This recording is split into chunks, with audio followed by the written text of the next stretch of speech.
Hi friend, जय जोहार संगवारियों। तो स्वागत है आप मन के। मैं आप मन लेके आ चुके हैं संगवारियों ग्राम खैरवाना में। आज वहाँ के बाजार है और आप मन मस्त देसी सब्जी दिखाने वाला। और यहाँ पे बहुत ही बढ़िया प्यारा सा ये मार्केट लगे हुए है। मोला भी घूम के बहुत मजा आती संगवारियों, आप मन भी देख के बहुत मजा आई।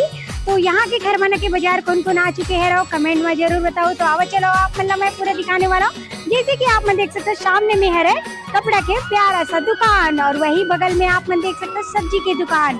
और आओ चलो ये तरफ दिखाते ना आप मतलब पूरा मार्केट के नजारा। आप मन ये प्यारा सा खैरवाना तो आप मतलब भी मैं दिखाऊं तो बने रहना मोर साथ। तो आओ चलो लेके चलता हूँ मैं आप मतलब।